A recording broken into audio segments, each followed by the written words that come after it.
honestly like the most important thing within everything creative, passion projects. It's like the one moment where you can like do whatever you feel like doing without anyone saying something about it. It's the only kind of moment where you're creating for yourself, and no one has a say in like what the end product is gonna look like. I mean, that itself is such an opportunity to like direct and curate your work towards like a certain direction.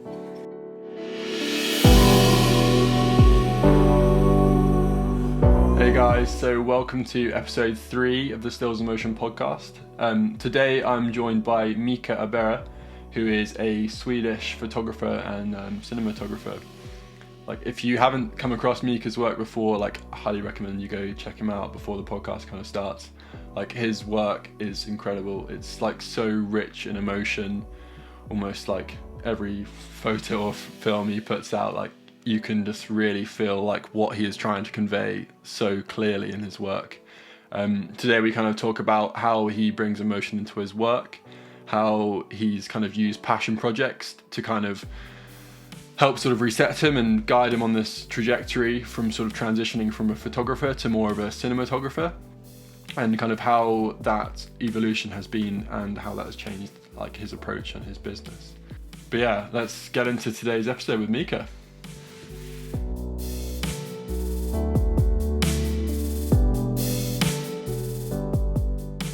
Cool. Right, Mika, thanks so much for coming on the podcast. Like, it's so good to chat to you again. It's been a while. Yeah, of course, man. It's an honor for me, and yeah, it was just like a no-brainer for me that I would do this. Just kind of like for a bit of context for the listeners, a while back, it was back in like 2018, Mika was doing these kind of calls with like his community, kind of getting to know people. What was the name of the sort of thing you were doing? What was it called again? I can't remember. It was like, I really can't remember. But now when you mention it, I'm like, I kind of missed that. It was like super nice. I just like, it was like super random. Just like, I think people were just like, they just responded to one of my stories, and I kind of like randomly picked a person that I would just like. Did we go live on Instagram? No, I think we just had a private conversation, okay, didn't we? Yeah. Oh yeah, that's right. We had a private conversation, and it was basically just like, kind of like talking about everything, but also like maybe giving like specific tips about like industry and whatnot, and just like references and things like that. And it was just like such a nice way of like getting to know the people who like follows you and make it more as like I don't know. I don't like that kind of perspective either. I like when it's sort of more like, you're just like two people chatting about stuff rather than someone like following you. It's such an unbalanced thing, right? So yeah, that was super nice. Yeah, it was really nice, and like I remember at the time just thinking how refreshing that was, like to someone on Instagram doing something like that and like just giving something for free. And yeah, I feel like for me it was almost like a mini like coaching call. You kind of like gave me a bit of motivation and like gave me some tips. Yeah. And at the time I was kind of, I think I'd had like a couple of photography jobs maybe by that point. And yeah, I just remember like coming out of that phone call. Yeah. I think I've got my notes somewhere. I have to fish them out and send them to you. I want to see this. I have to see this. If you manage to find that, I have to see that. That'd be like so inspiring for me to like. Oh man, maybe I should just like keep doing that. It's like I'll have so many things on my resume. Yeah. Photographer, like DOP, motivational speaker. It's the next step. That's what everyone does. It is, right? Yeah, I just remember that conversation being like super inspiring, and it really kind of gave me the kick up the butt to kind of just like start doing stuff and start sort of taking action.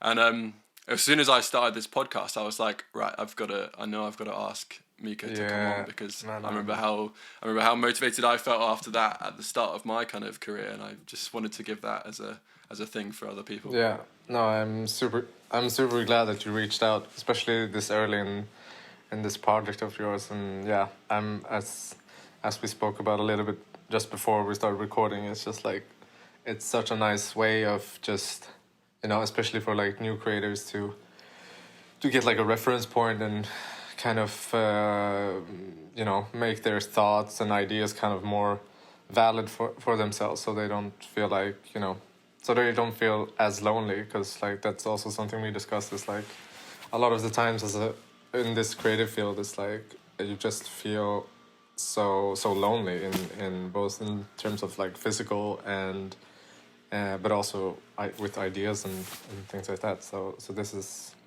such a good initiative for sure.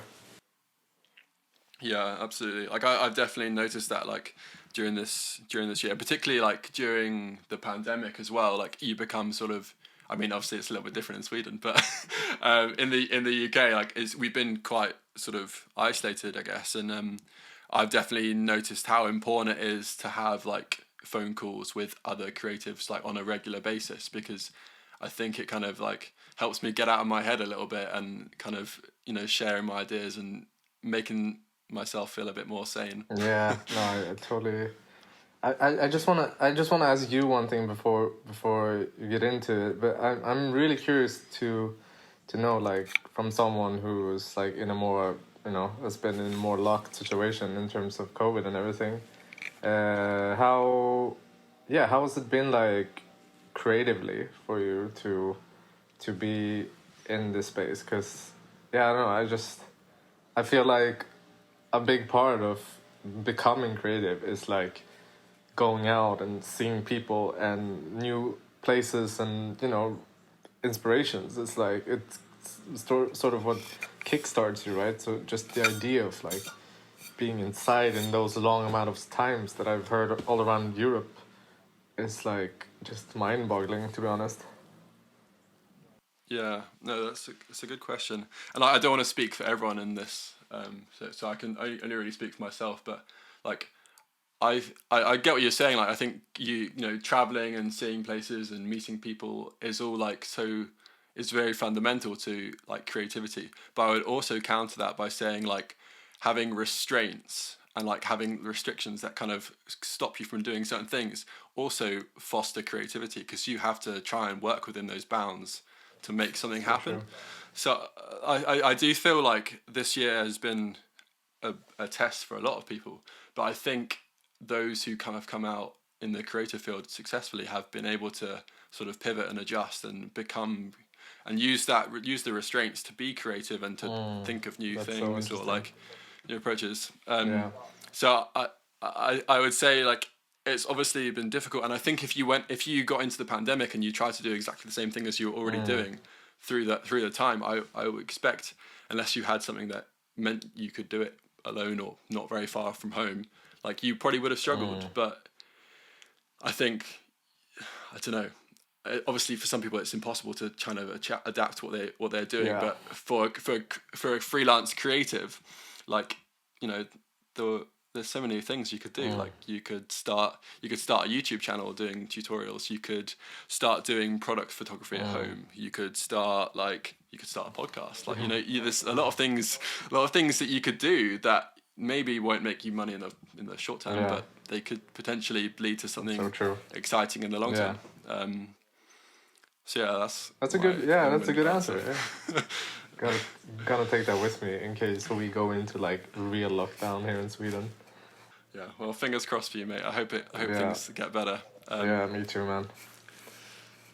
But yeah, I've written down a few little things I kind of wanted to chat about with you, Mika. And like, I think like the one thing that really like strikes me with your work, like whether it's photo, video, whatever it is just like how like enriched with emotion it is. Like I feel like whenever I watch something of yours, like I feel like transported to that, and I can feel like what it is you're trying to sort of purvey in this film or photo, and I think emotion is such, comes across to me as the viewer that it's such a fundamental part of what it is you're doing, and I kind of just Yeah. wanted to ask you like what role emotion plays in your work, and like how you kind of see that in your workflow, and what, you know, those kind of things.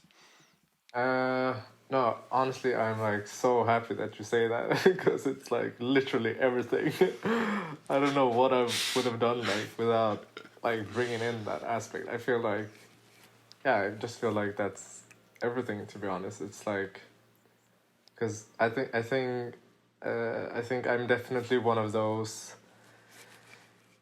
creators who tend to like draw from everything that just happens within me emotionally and like in my life and stuff like that, and I just try to like transfer that very straightforward.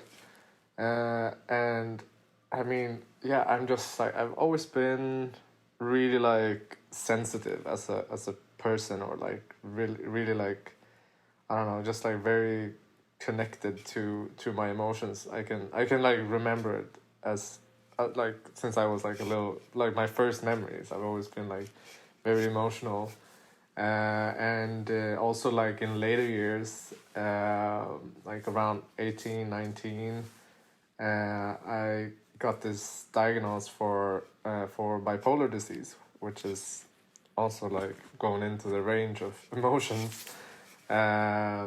So yeah, I mean, everything within images has been kind of like, um, you know, it's sort of like therapy as well in terms of, you know, transferring that, because there was really like a time, especially in the beginning, where it was like so hard to handle everything that I was going through. It's because like I don't, it's just, yeah, I mean, it's really like, it's so unexpected, and like you can really go like from these like manic state of minds where I just feel like I can do so much and create as much as possible, and I really feel like I'm on top of the world, to like just feeling absolute shit about everything. It's like, it's so like, there's such a big spectrum in between there, like, and either dropping or going up there is like really confusing for yourself sometimes.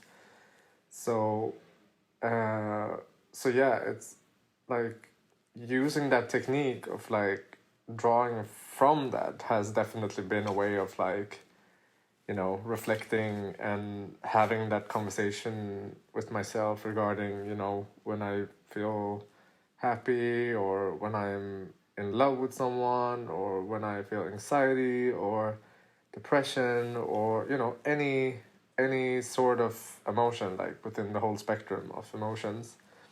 And I think it's also been a way for me to kind of like neutralize everything, that nothing needs to be like good or bad. It's just like, it's just pure. It's just like the emotion itself, and also like displaying that. That's what I kind of want to do with like everything that I create in terms of images. I just want everything to be just the emotion. I don't want people to think like that's a bad or tough emotion, or it's like a good and happy emotion. It's just the emotion, and and it's so much like about how it feels rather than like overthinking about it and trying to explain things. It's like really, yeah, the just like the term of like how does something feel is very fundamental for me in terms of how I want to live my life, but also like in terms of, you know, creating. So yeah, it's such a, yeah, it's everything, man. It really is. Yeah. No, that's a great answer, and I mean, I think you're doing a great job of bringing emotion to your work. So, Thanks, man. like, I can see it, and I'm sure everyone else can see it. Like, it's really powerful, and like, I think some of your pieces are just amazing, like really good. Thank you, man. So, That means a lot. um, I I wanted to kind of like go on from that and talk a bit about like passion projects, because I feel like you as you sort of gone through your career have sort of put out quite a few passion projects, and I think back to like the film you made for Volcano Pilot in Iceland, and I think when I think of that, I feel like that was, maybe I'm wrong. You tell me if I'm wrong, but I feel like that was maybe a transition for you from like 100%. being a um, Yeah. And I love to hear what you think about passion projects and like whether we should be doing more of them. Yeah, no man, I could go on about this for ages. It's like, it's crazy, man. It's like, honestly, like the most important thing within like everything creative, just like passion projects. It's like the one moment where you can like do whatever you feel like doing without anyone saying something about it. It's like, if you really think about that fact, it's like, if yeah, I just wish more creators were like thinking about that fact of like, it's the only kind of moment where you're creating for yourself, and no one is saying, no one has a say in like what the end product is going to look like. I mean, that itself is such an opportunity to like direct and curate your work towards like a certain direction. And I mean, it's so funny that you bring up that film, because like it was definitely the turning point for me. And uh, in one way, it was definitely that, without even knowing it, I was like, that project was just gonna be stills. It was like this documentary project about this pilot from Iceland, Haraldur, which I got to know throughout 2 weeks. I spent with him pretty much every day, hanging out, and but yeah, just before that, I was like, um, I was on a film set with my best friend, and I don't know, everything just became so apparent for me on that shoot. I was like, oh man, this is like, it wasn't that complicated. I'm just gonna go out and shoot stuff. So I took that with me there, and I was like, I'm just gonna shoot stuff, like, and we'll see what happens. And then the end result was like, I mean, today it's not in my portfolio, but I mean, at the time it was like super nice, I think, especially for like my first kind of film project as well. So yeah, I mean, that was a way of like saying, okay, I want to go this way. I want to go into the film world, and I want to shoot more motion. And I mean, passion projects can literally be that, you know. It's like, what do you want to say? Like, what kind of commercial work do you want to do? And you just, like, you literally just do that. Yeah, I don't know. I feel like I'm pretty good at this, but at the same time, I'm like, still, I should do way more of these projects, to be honest. Because yeah, I had this conversation with a friend like a month or two ago, and she's been kind of like helping me curate my work and stuff like that. And she was like, yeah, just like put images that you really love, like from others, and just put them into like a PDF or like a keynote. And I just did that, and then it was just like, yeah, just go that direction, like just just go that direction, like you don't, because I think that's it, right? Like you think like there's more steps to it. It's like, I need to do this first and do that, but it's really like, just go there and just try those things and see if you can like build that into your style and stuff like that. And I mean, that's like how I usually think about stuff.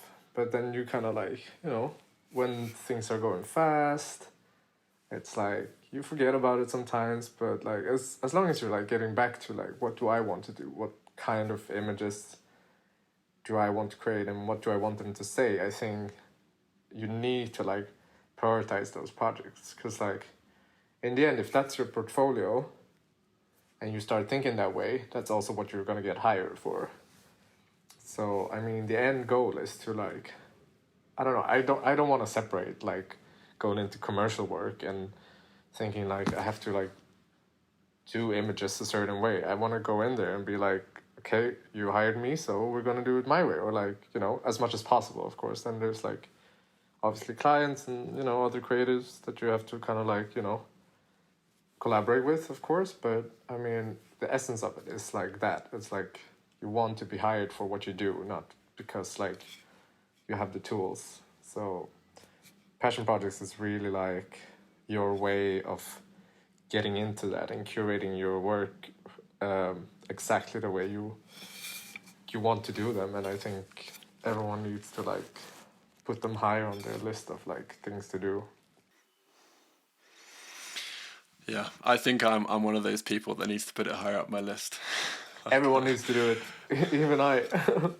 On the last podcast, we were having a chat about like sort of at the beginning you have this kind of like grandiose idea of like your message and what you believe in and stuff, and then I think as things progress a little bit, you maybe lose your way and you sort of start to chase like paychecks or what you think is popular, or you know, the ability to travel or something like that.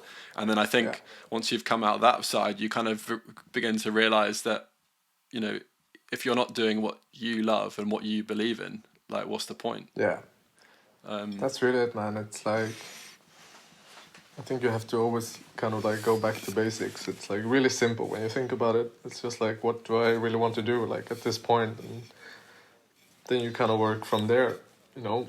If you know, because some things are obviously like less paid, and some things are harder to do. Like it's a question of like getting up to that level to be able to like produce that kind of work, and there's a lot of factors in terms of that. But like the essence of it is like, what do I like doing, which is like fairly straightforward if you think about it. And yeah, that's really like the message I want to put out there with my type of work, but also like just as a reminder to myself. It's like, it's just so important, because it's like, I think it's very easy to get lost in all of the other stuff that comes around it, and you know, in the end it's like about having fun, you know. Yeah, yeah, absolutely, absolutely. I kind of want to just sort of dive in a little bit more on like your sort of transition from like a more of a photographer to a cinematographer, and like I guess we kind of suggested that the volcano pilot film was kind of the start, maybe the start of that. But what was kind of like the reason behind you wanting to sort of shift a little bit, and like how did your kind of like business change during that time? So I think in the beginning it was more like, again, it was more like I just thought it was fun. It was like, this is a fun thing. It was like, and it's different from what I've been doing. But at the same time, it's like rooted in the same thing that I love doing, which is creating images. So it was more like a creative challenge, to be honest. And yeah, to be really honest, it's like, I don't think I even knew what like a cinematographer was. Like when I started filming, it was just like a word that has been bouncing around, but I was doing it, you know.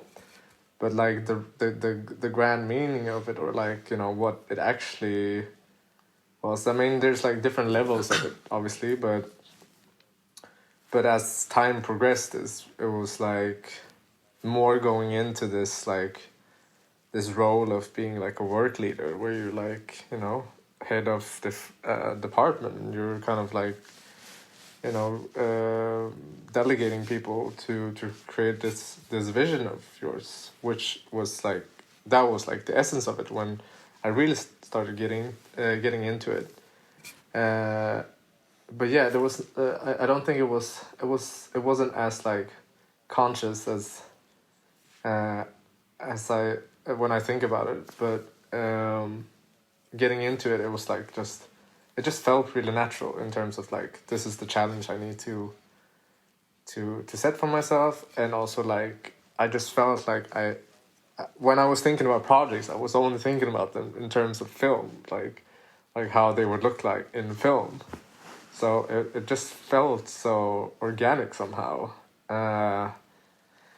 And and also like the work I was getting, like I was just, everything was just film all of a sudden, like as we discussed about this volcano pilot project, this passion project. Like after that, I got booked on my first commercial, which was like, it was big at the time. It was like 9 short films or something. Like it was 9 45 seconds films or something like that, which was a ton of work like at the time, because I was doing everything on my own. and which was like really, you know, it was like a really good way of getting into it, because I had to like get basic knowledge about everything pretty much, and doing everything on my own, because I wasn't outsourcing. Like I only had like one assistant for the job. But then after that, it's just kind of like, I don't know, it's just kind of took off. It just like it really like went quickly. It's like, I mean, it was like 2 years ago, like 2.5 years ago or something, which is crazy when I think about it.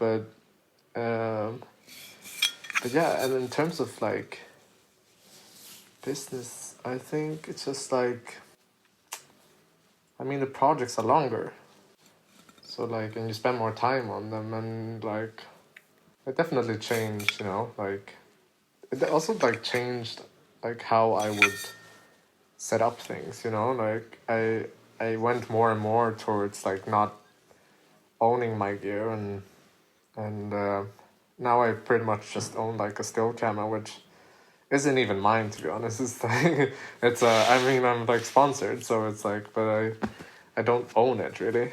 Um, so I went more that way, and I went more kind of like, I don't know, like before this, I felt like my business was kind of like growing in terms of like, you know, just putting stuff into the business, like whether that's like material stuff or other stuff. I felt like it was like growing like that with like the amount of money I was making. But now I feel like I'm just like selling everything off, and I just want it to be me and like my knowledge, and because we're always like renting stuff for commercials and stuff like that, and also with like crew, it's like new crew all the time, and everything is very like just you, and which is super nice. It's like, it makes me very flexible, and also like, hopefully, you know, after this whole COVID situation, it's like I want to be able to like kind of be based in the place where I worked for a while, you know, even that's if that's like a couple of weeks or something like that. I want to be able to like be that fluent, because I don't have all this like gear attached to me. So I think that business wise, that's kind of like what changed the most, I think. Um, but yeah, it's super fun. I like changes, so. Yeah, that's really interesting, because I feel like at the beginning it's kind of like, oh yeah, I'll invest in equipment, I'll buy this, I'll buy this lens, I'll buy whatever. It's cool to like get to the other end, it's like, no, I don't need any of this. I'll just sell it and I'll just rent it. It's so nice. It's really nice, because Yeah. I feel like I'm getting to a point where it's like, oh my, I haven't got a big enough bag Oh shit! for all Yeah. this stuff. But it is like that more in like stills, I would say. I feel like more photographers own their gear, and they have their setup. Yeah, Uh, but yeah, I mean, it's also like really fun to just try things. It's like when you rent stuff, it's always like, okay, what do I need for this project in specific, or like in a different way. Like you can go to like these really small budget things, and you're like, okay, how am I gonna solve this with like basically no money at all? And you just like like, it makes you really, really puts you on the spot. It makes you really creative, and like, yeah, it's just such a fun way of like trying out new things and techniques, and it's like really endless. It's like really, I think it's really good of in terms of like building your style. I feel like when I went into film, I really I really kind of pushed my still work as well, because I was introduced to so many different styles of shooting, and it was like I can transfer that to stills, and you know, so every time like stills is very close to me still. I highly enjoy it, and even if I don't do it as much, it's like I really want to get it in there as much as possible. So I think they really, you know, they really work for each other rather than like the other way around. yeah, that's interesting. Do you feel like because you were a photographer first, it kind of like influenced how you went into becoming a cinematographer? Like in terms of like other people in the industry, do you feel like you've kind of got a different perspective to those people, You or mean like in terms of my influences? Yeah, and your approach to it. Yeah. No, definitely. I mean, I kind of went in like I think one of my biggest, if not the biggest one, has been like Alex Webb, which is a still photographer, and um, I don't know. I think such a good question. Yeah, maybe a little bit differently. I think, and also like I would say I would say like a little bit differently as well. Like coming from, having like a lot of close connection on Instagram and like that community as well. I think it's good because you know how it is when it's like a community and everyone is really close and just in that community. You kind of see the same stuff over and over again. So I think it's been kind of to my advantage to sort of like been bounced around in different communities and influences, and uh, I don't I'm so close to it, so it's hard to like see it myself. But I would like to think that like maybe I'm coming from a little bit different angle, since I'm a still photographer first, and I would say still that's my stronger side, to be honest. But yeah, it's interesting. I'm gonna have to think about it. It's so hard to like see your work from the outside, but yeah, definitely. Yeah, no, it's interesting.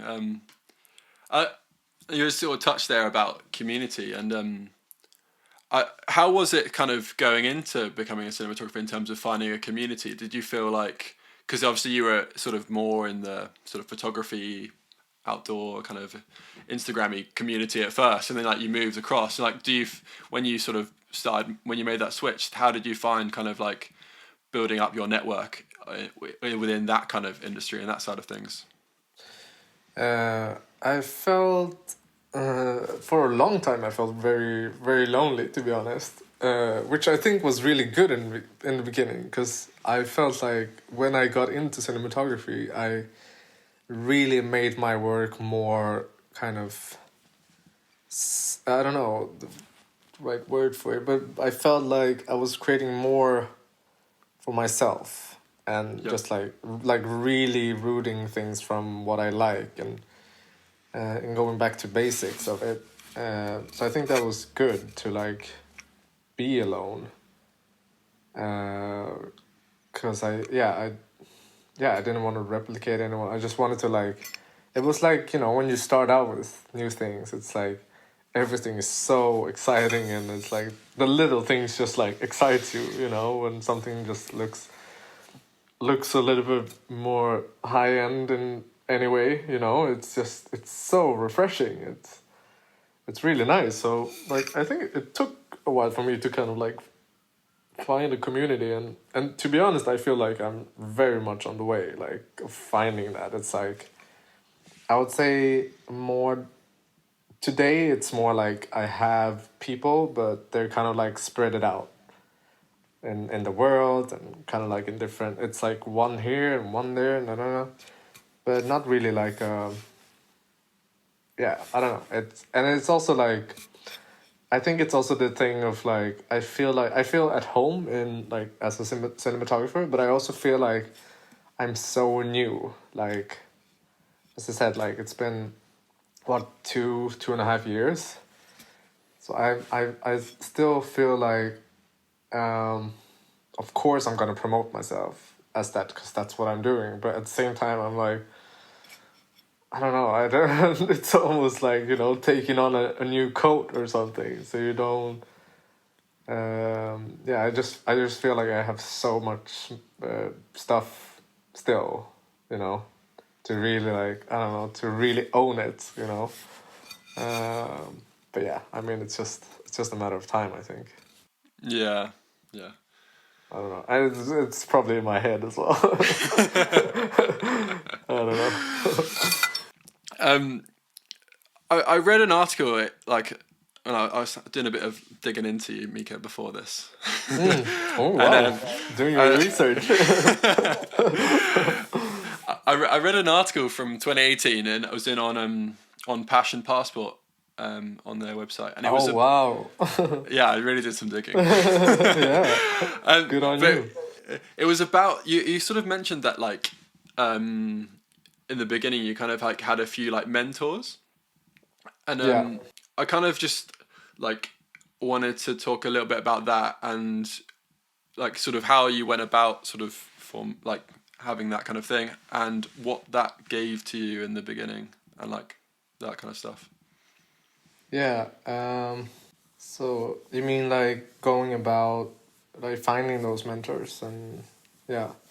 Um, yeah, I don't know. I think I mean I'm self-taught with all of this, and I think my way has always been very very curious, you know, like I've always been curious to like how do you get things done like that, or like how do I get things done like that, or like how can, you know, I'm just so curious as a person, I think.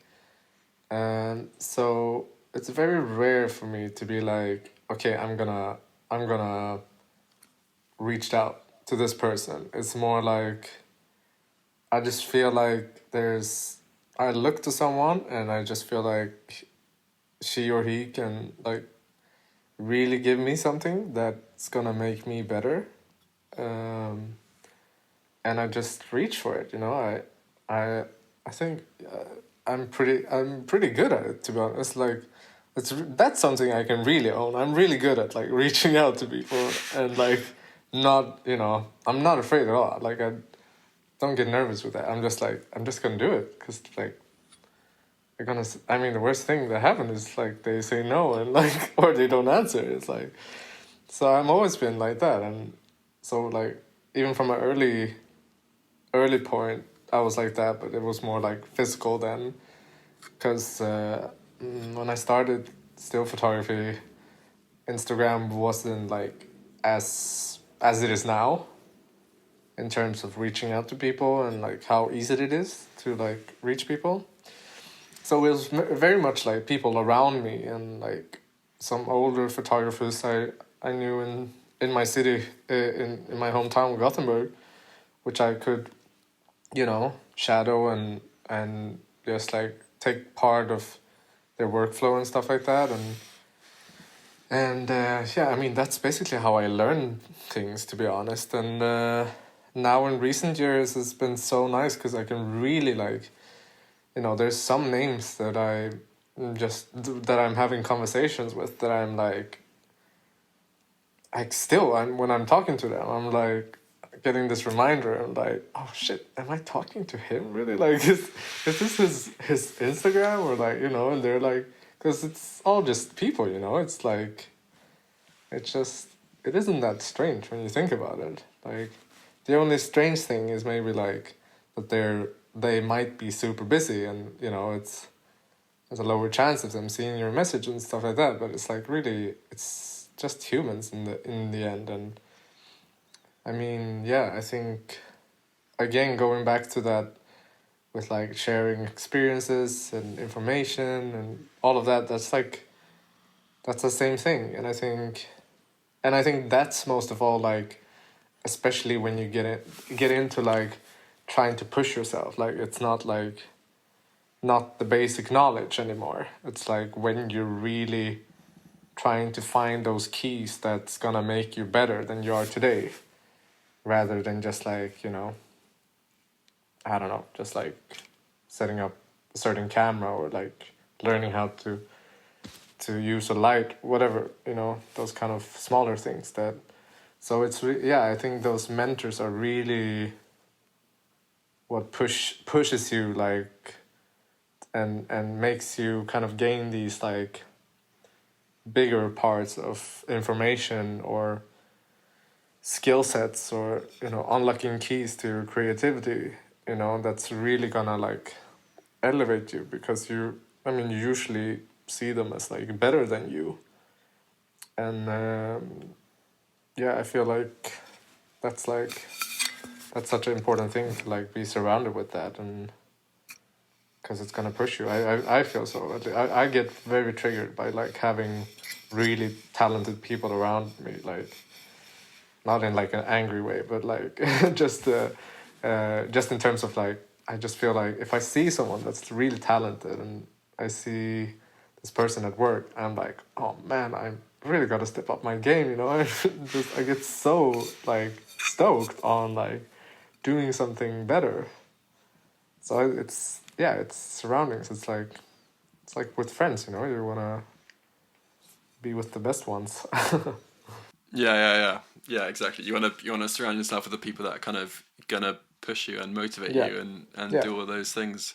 exactly. Um, yeah, no, that's great advice, Mika. I've still got a few more things I kind of wanted to ask. Go Like, for it. um, reaching out to clients, like in terms, it'd be interesting actually because like you've kind of occupied two sort of spaces. Like it'd be interesting to hear about how you sort of reached out to clients in the beginning and how that's kind of changed to how you kind of pitch projects or how your workflow sort of starts out now as a cinematographer. Yeah, so I think from the beginning it was like again you're like more alone, and I think I in some ways I really miss those like first absolute first years. I mean with like I mean like really with still photography, going back maybe 6 to 8 years, because it was you have to like I mean it's a lot of like cold calling or cold emails, like everything is just really cold, like you just need to make it happen, you know, like you really need to like create your own spark. um I feel like that period, like when I was around 19, 20, 21, that was like I don't know, I'm still like impressed with that. I feel like that was like that's sort of like the harder part, because you have nothing and it's like yeah. But yeah, in the beginning I think for me what kind of, because I mean I wasn't really like, I wouldn't say like I was a natural or anything like that. It was like it was more like my approach to it, which was smart, and that I said to myself I want to do this, and so I gotta like I'm gonna base myself off a plan of like 2 years, just trying to like build my portfolio. So that was like the idea. So in the beginning, I basically reached out to all kinds of clients and just like pretty much offered just free work, you know, because I had a job. I was working full time at a daycare center, so um, so money wasn't. I could pay rent and stuff like that. So I was all set. So it was more about like, okay, how much time do I have left? So I have evenings and I have weekends to kind of work. Um, and also like there's I don't know, there's just a switch that happens when you offer yourself to a client for free. It's like obviously they're gonna be like, oh, it's all of a sudden there's interest because there's no risk involved. You can like yeah, I mean you can do like a bad shoot and they haven't paid anything, so it doesn't matter. Um, but yeah, so what was I saying? Yeah, so going in with that tactic, it was a way for me to kind of like actually start producing stuff, which I think is like the most important thing. Because yeah, I think a lot of people just like overthink, you know, how they're gonna go about things. So allowing myself to actually produce stuff, built my portfolio, and then I had like something to actually show to other people, and they would also like recommend me, but obviously not for free. So yeah, I mean, the word spreads, and you're kind of like building your own momentum, and again, like building that your own spark. So yeah, I mean that was really like a time where I felt like I was working so hard to like make something out of nothing, basically. And yeah, so I mean, and that's very different from today, I would say. Like, today I'm basically never pitching it. Really, it's like, it's more you're just like you have, because today as well I'm maybe working more with directors as well, so the project is already there. It's already gonna be, it's already gonna happen. So today I feel like, in terms of, or what's kind of like similar to pitching, is maybe like creating these looks and visuals and ideas to the shoot that's already there. Uh, so it feels like you're working more on that end of the spectrum. So so yeah, it's just very different. It's like I have to put myself in that space, instead, and just thinking about like, okay, how can I make this project better in terms of the images. I feel like I'm getting into a more concentrated space, because I was doing a lot more back then. It was like you're multitasking so much and you're doing so much more than you're supposed to do, or like that I felt that I was supposed to do. Um, so yeah, that's basically it. Yeah, that's really interesting because I feel like in sort of photography or like one man band filmmaking, like you're sort of doing everything and it's kind of like all down to you. And I guess Yeah, that's kind of like the difference, isn't it? If you're sort of working as a cinematographer or DOP or something, you're kind of one part of a definitely. sort of a bigger organization, I suppose. Yeah. How have you found that kind of like from a sort of work-life balance, like transitioning to doing more projects like that? Do you feel like you have a better work-life balance because of that, or is it kind of just different? Uh, just different, I would say. I mean, it's I don't know. When I have such a hard time figuring that out. I just feel like, for me personally, I feel there is no work life balance. It's everything is, because also going back to like with the emotions thing, I'm like, I am drawing from everything that's happening to me. So I'm having a really hard time. Like I can't. There was a time where I was like really frustrated because I just couldn't understand this like work life balance thing. I was like, how are people doing this? Like, how are they like? How are you supposed to like create, emotional and nice work with like separating? I don't know. So but I think the thing that I got better at was like trying to just like take time off. But I'm still active. Like there's always gonna be like a part of my brain which is active. And I feel for me, I got better at accepting that. Because again, it feels like, and also when I hear people thinking about that, it's like, it sounds like the space where you're supposed to like switch everything off, and that's how you like achieve work-life balance. But I really feel it's just like you have to find that thing that works for you. Like for me, it's like, even if I'm active, I can still do other things, but I'm always going to be like thinking about how I can implement what's happening into my work. Uh, but I sort of accepted that. I was like, okay, I'm not going to get this thing out of my head. But I can still relax. I can still, if I'm off, not set the alarm clock, take care of myself, not like actively sitting down with a project or working with something, just kind of just consuming the world as it is. And that's my downtime, even if I'm still active. Sorry. Someone calling you? No worries. Apologies. All good. It's the next podcast attendee. Just waiting. Yeah. No, but So yeah, I think that's been the biggest change for me, and I think that's separate from like, transitioning from stills to cinematography. It's like I think that's more been like personal growth thing, like getting older. Yeah, Yeah. yeah, that's fair enough.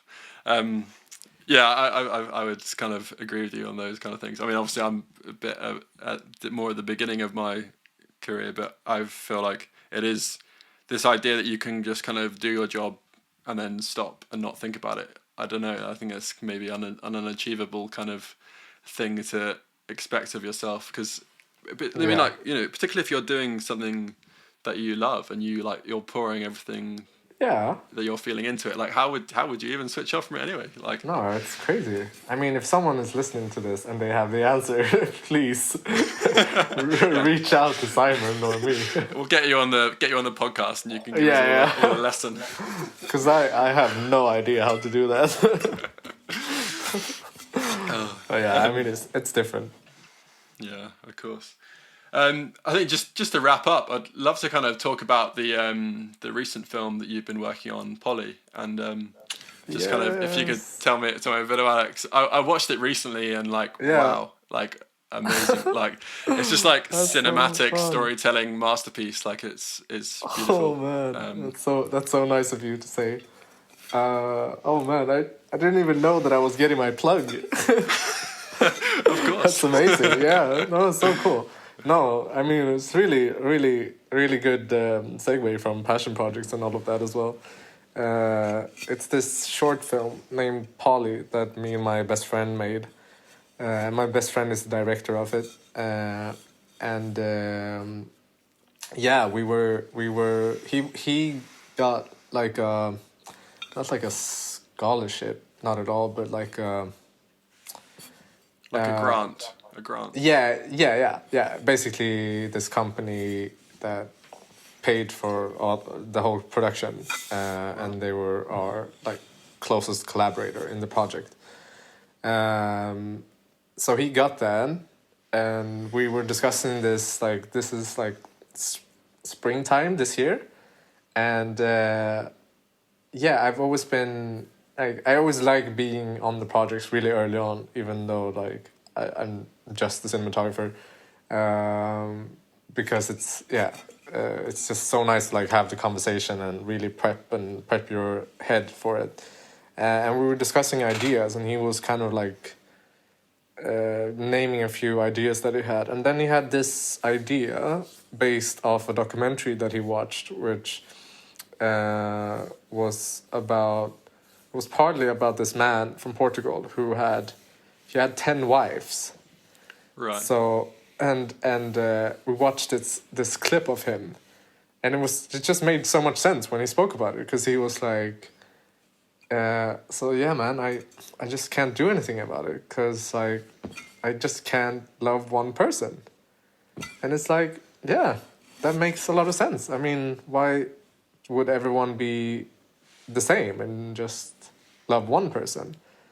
Um, so yeah, we kind of like took from that and wanted to maybe not based it off like uh, that specific thing, but more like in terms of relationship norms. That was kind of like the theme we wanted to keep throughout the film, and we wanted to kind of present something which was different from I think most people are living through in terms of relationships, and we wanted to like discuss the idea of forming a relationship and in different ways, and maybe ways that aren't like directly introduced to us, especially as kids. It's like so yeah, we wanted to do that and kind of just without putting any emphasis on anything. We wanted people to like to kind of take this film in differently depending on what sort of relationships they had before, because what you're seeing in the film is this woman who is having a relationship with three men at the same time, and they live in the same community, and they're kind of like based in like the countryside, living like next to nature, and with this whole community that are kind of like more free spirited. So yeah, we basically wanted people to just go in with like their own experiences and be like, how do I feel about this? Because it's been kind of interesting. I've had some messages where people are like, wrote that there was this guy who wrote this past week, and he was like writing that he's been very conservative, and it was like pretty hard to watch, like, because he was just thinking about his potential partner who would be with two other people at the same time.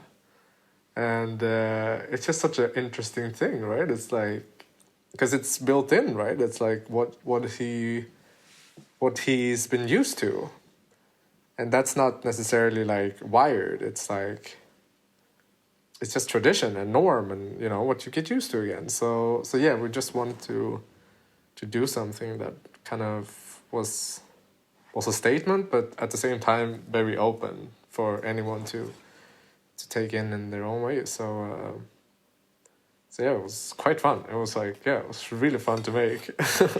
Yeah, it's such an interesting like idea, and I it's interesting how you said like you didn't want to kind of give someone the answer of like it was kind of open to interpretation, and I think that's a really cool thing to do with a film, like to make. Yeah. I guess that's art, isn't it? Like you've made something that's open to interpretation and Yeah. like challenges perception, and Yeah, definitely. that's a powerful thing to do. So congratulations, man. Yeah, thank you so much, man. It's been so fun to release to the world. Yeah. All right, cool. I think we're sort of about an hour now, so I think we'll wrap it up. But Yeah. thanks so much for coming on. Man, it's completely my honor. It's been such a good time talking to you and catching up a little bit as well. Yeah, absolutely. We have to not leave it so long till the next time. Yeah, exactly. 2 years until next time. Maybe I should have I should start the podcast next time. You need to. You need to. Yeah. You need to bring back those ones, Mika, because they were good for people. No, I now when you mention it at the beginning of the call, I was like, yeah, that was so nice. It was like such a nice way of like getting closer to the people. So yeah, I'm definitely gonna think about it. For sure. Awesome. But yeah, brilliant. Thanks so much, Mika, and hopefully chat to you again soon. Yeah, probably will. Good luck with the podcast as well in the future now. Thank you very much. It's gonna be really fun to see the rest of the guests that come on. Yeah, I'm excited to kind of sort of see how it grows and get a few more interesting people on. Yeah, no, for sure. Yeah, cool. Right, I'm gonna wrap it up there. Hey guys, so I hope you enjoyed that. I feel like I learned a lot from it. I think the idea of passion projects is something that like really resonates with me, and something I definitely need to take on board going forward. Like I think that ability to kind of have full creative control over something that you are wanting to do. Like I think it kind of goes on from what we spoke about with Charlie and Jess about having a message, and like if you have a message or you have something that you know is driving you, like go out and make that happen. Like whether that's a photo set or a film or whatever it is, like I think you need to take it on yourself to go make that happen, because when you put that stuff out into the world, like people are going to see that and they're going to be like, right, that's what that person does, so let's hire them to do that.